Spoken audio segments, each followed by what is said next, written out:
punch.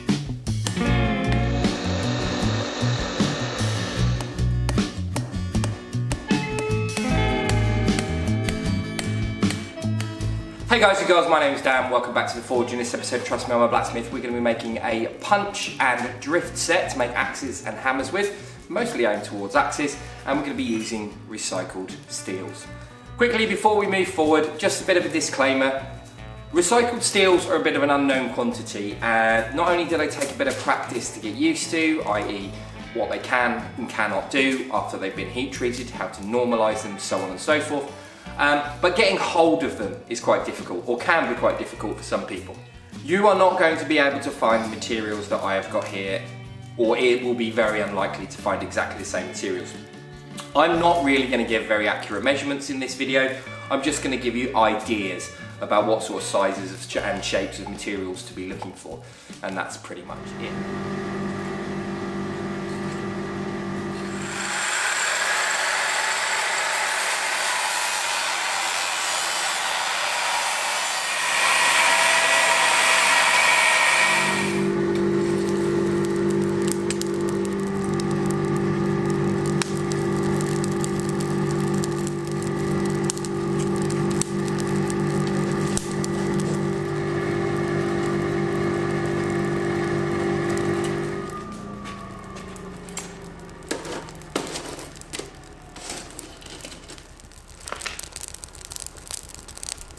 For this project, scrap metal or pre-forged steels are really important because they already hold some of the shapes that we're looking for, which is going to make the builds so much easier.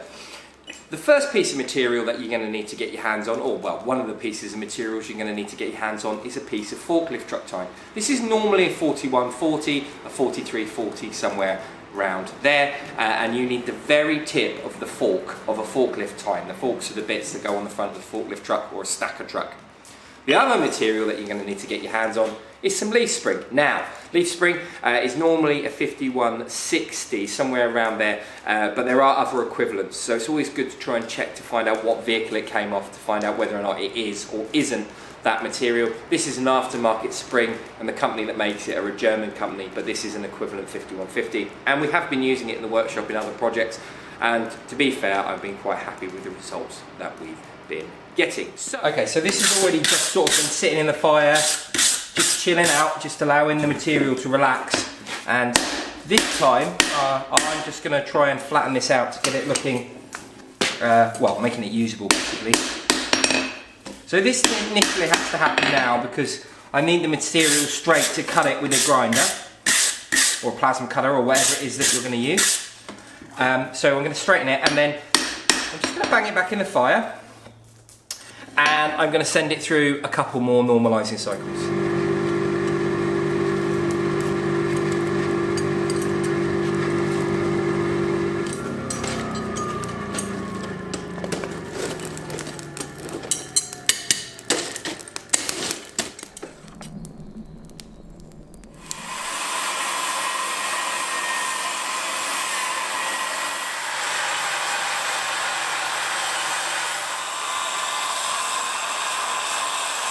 Okay, while that spring is normalising, I'm going to spend a little bit of time making the axe drift. For this, I'm making an axe drift. You can make a hammer eye drift, and I suggest you watch the video up here, which shows you how to make a hammer eye punch specifically for punching hammer eyes, and also it alludes to how to make a hammer eye drift in a similar fashion. Now, for this, I'm going to make an axe eye drift, and I've drawn on here a bit of a one-sided tapered edge. So I need one side to be straight, that'll be the back of the axe eye, and the other eye to taper down to a point. The only measurement that's important here is this one down here, and that has to be slightly smaller than the punch itself. So I intend to make the punch around 25 to 30 millimeters, so an inch to an inch and a quarter. So what I've done here is made sure that this is 25 mil or an inch. Whatever happens up here and the length of it is completely determinable by you at home. Now, I haven't used a very long piece of tine here, and the reason for that is I want to make this quickly and simply without having to do much grinding. Now, I am going to put the bevel on this by forging it on, but you could do this at home by grinding it. So hopefully this is going to work out nicely, and I'm going to have a nice little axe-side drift to show you at home. Just quickly before I move on, I'm not sure if I mentioned this, the small end, or the end that's going to be the starting part of the drift, wants to be tapered towards the end of the forklift truck tine. I've used a small piece of old rein that I cut off from a previous video in order to allow me to pinch this nicely in the vise and hold it nice and tight. Obviously, because this is tapered, it's a little bit harder to hold in a vise than if it was flat bar.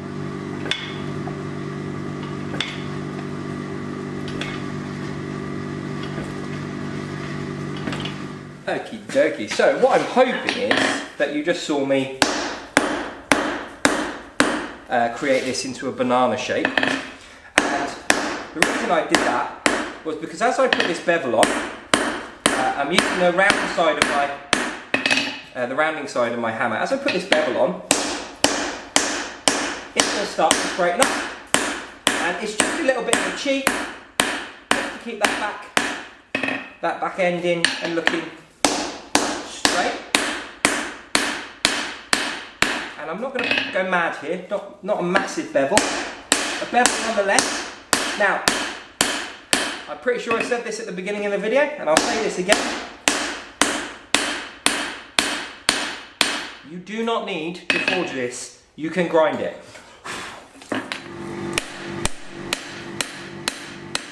If, like me, you're keen to forge this bevel in, you could curve this up a couple of times before doing the bevel.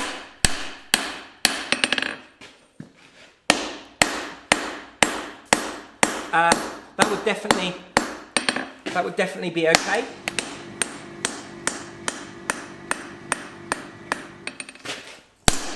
Alright, it's getting a bit cold now. I'm going to put it back in the fire. Things just to remember, just keep everything nice and straight as you're working, and try and keep everything even. If you forge this side, make sure you do a little bit on that side, or the same amount at least.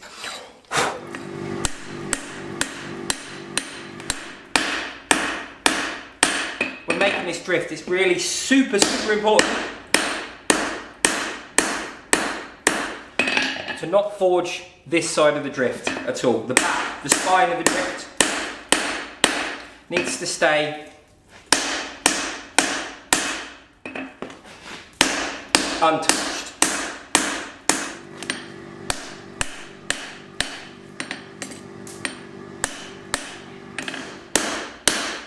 Well, untouched by a hammer at least anyway, because we're going to forge a bevel on the back. So grind the bevel on the back later on.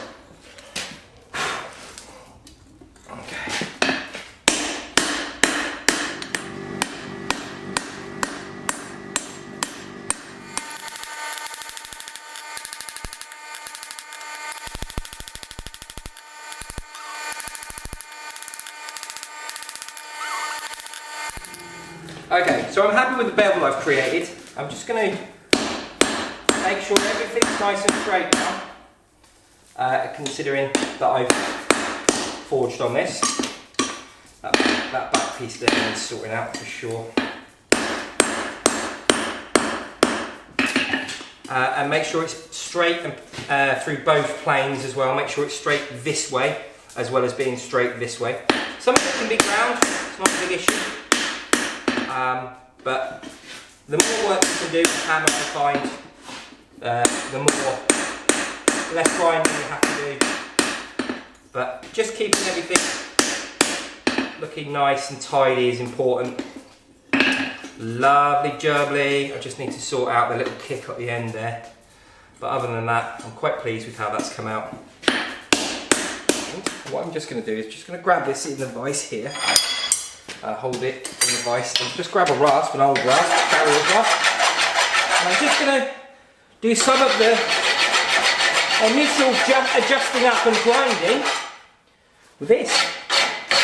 And you can see, well, you'll see in the close-ups that how much material that these rasps, when the material's nice and hot,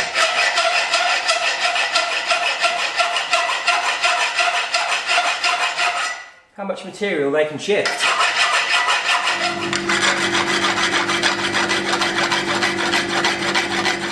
Okay, material sizes aren't the most important on this project, but it's what you can get your hands on.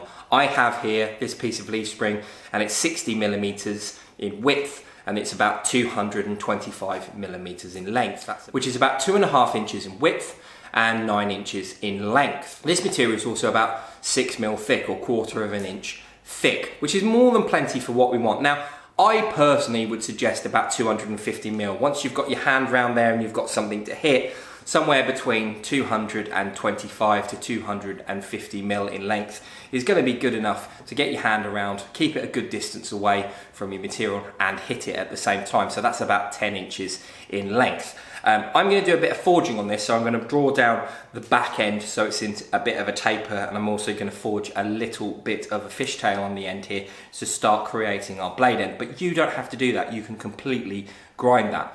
I've divided the material in half, so that's 30mm or 1.25 inches, roughly. That's just rough, that's really rough. And the only thing that you need to remember is this distance here needs to be wider than the distance of your drift, or the drift that you're going to use.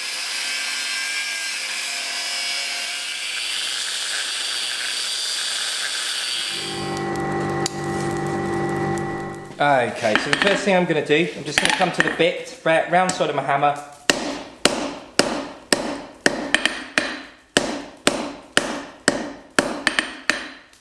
The last 1.5 inches or so, 40mm, I'm just going to bring that into a bit of a taper.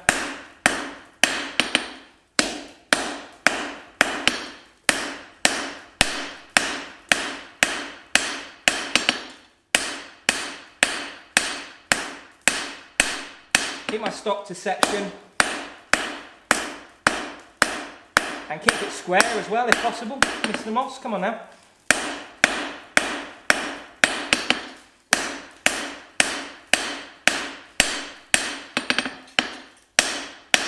Just like so. I'm going to take one more heat to dress it. And again, this isn't compulsory. You can grind this in. You don't even have to have this bit if you don't want to. I'm just doing it to make it look nice. Also, I think on a functional level, something like this looks more functional, and there are some sort of ideas about how sort of force is directed through the material. And by bringing it up to a point, you're aiming at the centre a bit more. Plus, if this mushroom's up, it's a bit easier to clean up as you use it. Right, so I'm going to turn it around, put it on the other end in the fire now. And again, with like when we were we bent up the the axe drift. What we're going to do is we're going to do a little cheat in order to help us when we create the bevel. The taper for the cutting end. I'm just going to forge a taper this way on. I'm using the bick again. And then I'm going to come over to the bick the opposite way and forge it down. And as I forge it down to a taper, you'll see it start spreading. Okay, this is quite hard stuff, this, so I don't want to forge it too cold. That's going back in the fire. But as you can see, that taper's disappearing now as the material's spreading this way, but it's also tapering that way. Okay, I need to be super careful of burning. I'm just using the flat side of my hammer now. Just going to bring that into a taper. Smush that material back to the original width.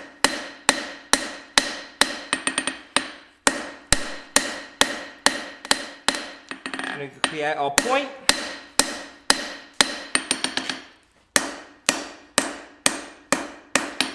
Like so. I don't want to hit this anymore. I'm going to get this hot again. Okay, keeping a good eye on the material and the fire. Don't want to burn it. Working on the flat of the anvil now. Just evening everything up now. Getting real smart. And I can just risk working down into the colder temperatures. Not heavy forging. Taking some of that material shape back. I'm quite happy with that, the way it looks. The nice taper this way, and it's nice and even that side. I'm not going to do any more to that. Straighten it out, make sure it's straight, like so, and that's everything.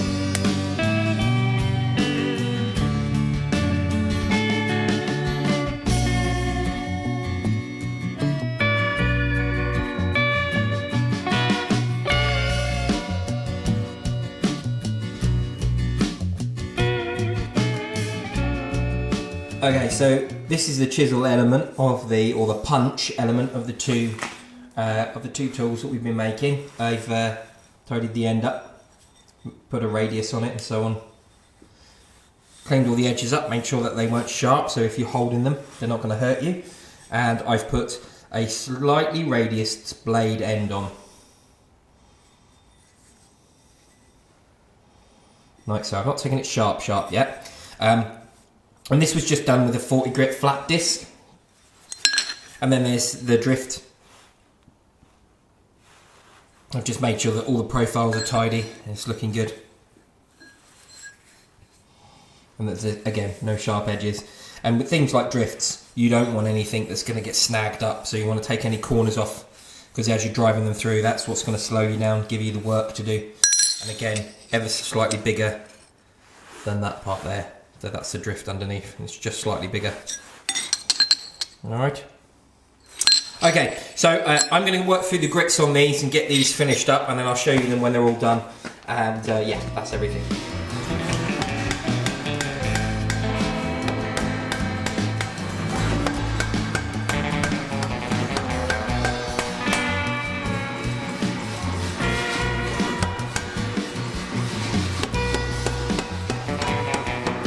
Okay, so this is the mild steel you just saw me drawing out under the power hammer. Now, I'm using this mild steel for a project that's coming up. You are going to see that very shortly.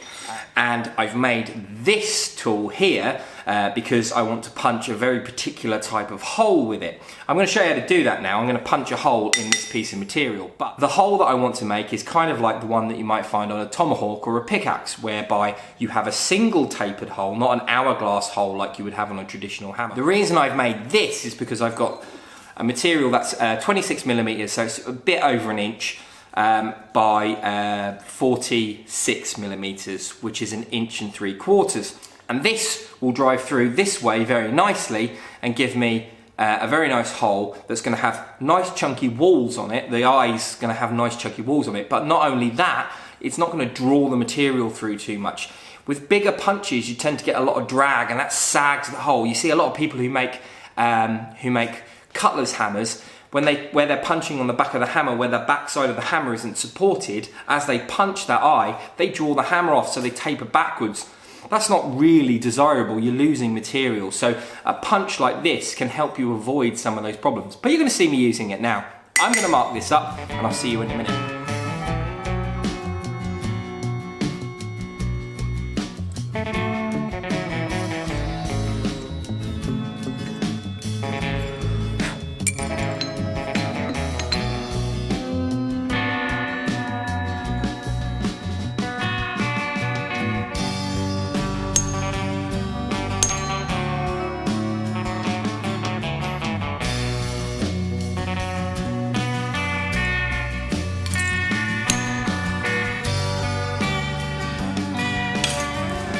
Okay, the biggest issue with this punch is that you will almost 100% need to wear a set of gloves to punch the hole. So when you're initially lining it up, it's hard to see. So you might just need to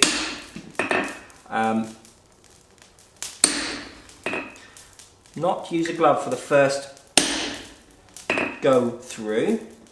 Center up.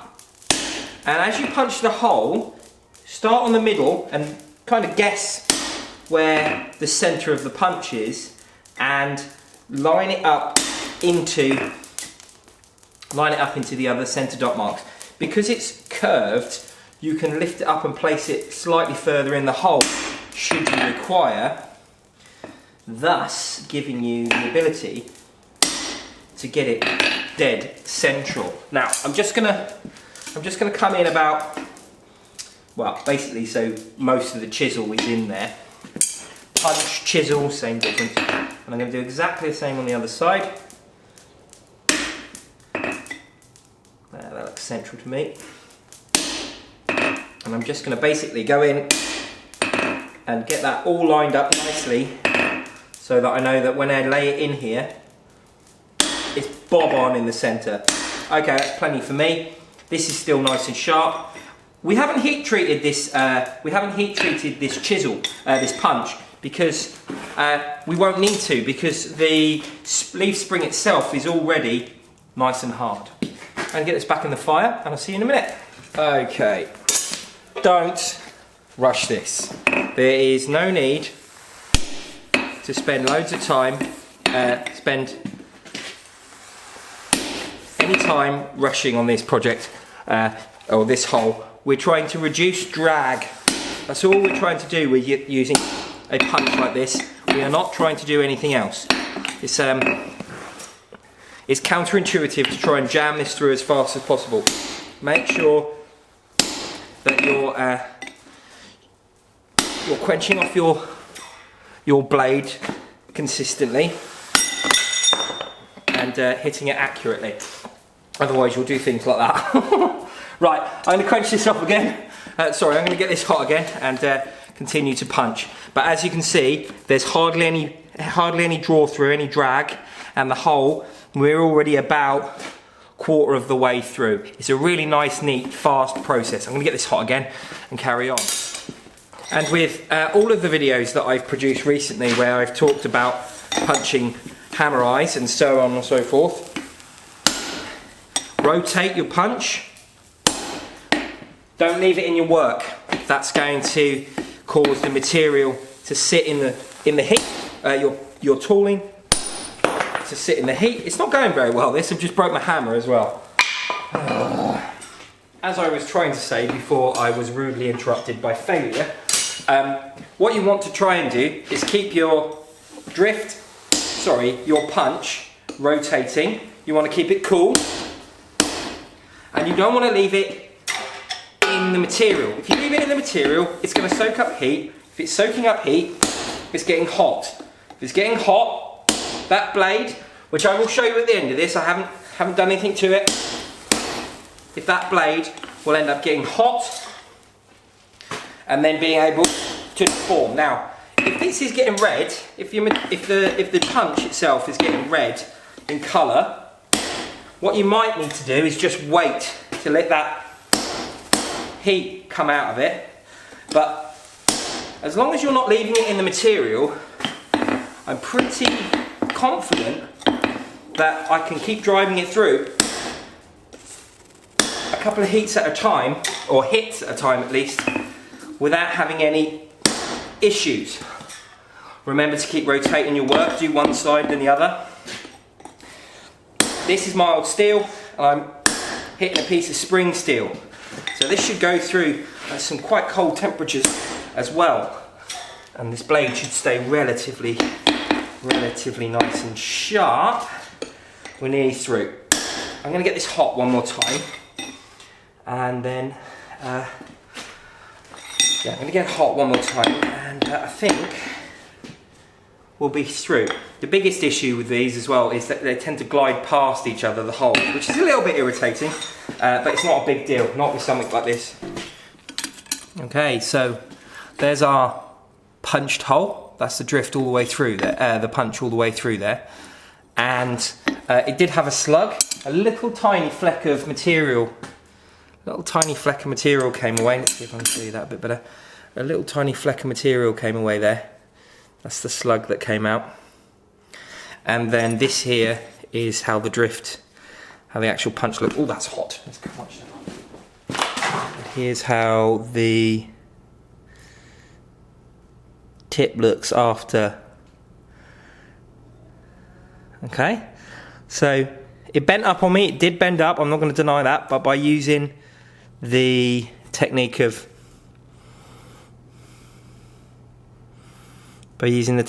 putting it in the hole the opposite way round, I managed to get it straight.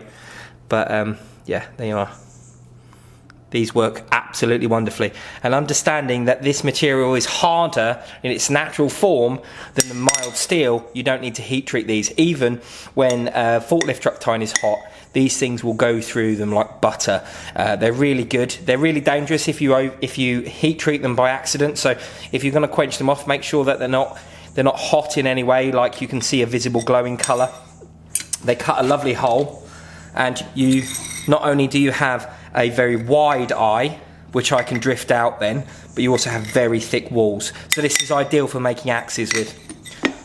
Okay, and for the socket that I need for the design of this this next project, this is going to work super well. Thank you so much for joining me. Hopefully you've enjoyed seeing me make this punch. It turned out lovely. I've really enjoyed making this, and I really like these. If you want to punch a big hole, these are the way to go. You get hardly any draw through or drag through. You can get yourself a really nice eye, really big cheeks. I have also used this in other projects. I made one to do the Wally Keeler handrail, and I also did one to make the eye for the leg vise that we were building, or have been building.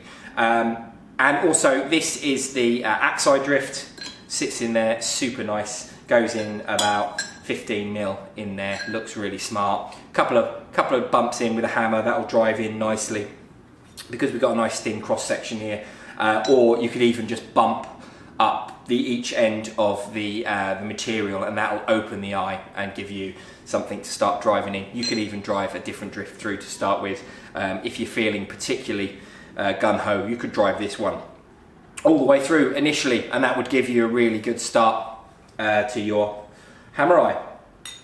Hopefully this video has been useful. Hopefully you've got something out of it. Leave your comments down below. Let me know what you thought of the video. I got some feedback in a previous video saying that I could do certain things and it would make things a little bit better. And I quite liked the idea that a certain gentleman passed. Also, commentary on ideas about what I said and what you guys and girls at home think is really important. I want the comment section to be somewhere where we can share information a little bit. Lots of people gave lots of interesting feedback on the bladesmithing tongs. I super appreciate that, so thank you very much. So if you do have anything you want to share, anything you want to say, any information for me to make the videos better, please chuck it down in the comments, and I'll have a read. I read every single one. I might not reply very much, but I do read all of them. This is coming up as a project very soon. I'm quite excited about that project because there's something clever I'm going to do. Not that it's not a clever project anyway, but I'm going to do something clever at the end, which is going to be really cool. To give you a clue what it's going to be, this time last year I made an Iron Age axe. So yeah. Right, I think that's everything. Thank you for joining me. If you did enjoy this video, remember to leave a like and subscribe if you haven't already. And if you are a subscriber, please ring that bell for notifications, because it will tell you every time I make videos. I make videos as often as possible. I'm a little bit quiet in the workshop in a minute. I'm waiting for someone to sort out a rather large job, and as a consequence I've decided not to take in any big jobs or medium-sized jobs, or jobs really of any size, and been concentrating on the YouTube channel, which has been Christmas. Obviously it's been quite good. So if we can keep this up, I'll be able to make more content and send it out to you guys and girls at home. I think I'm talking too much now, so I'm going to wrap this up. Remember to check out the Instagram and also my Etsy if you want to get anything. Also there's t-shirts up there, free UK delivery on the t-shirts. There's an email down there if you want to do one-to-one classes. I am working on doing the other classes. I want everything to be right. I want you guys and girls to be able to come along and do projects that work and give you the maximum amount of information, give you the maximum amount of skills learned, and are really fun and really interesting. So I'm working on those and making sure that what I'm producing is good for you guys and girls at home. But one-to-ones will be constantly available whenever you want, and they'll be in this workshop here, not in the other workshop.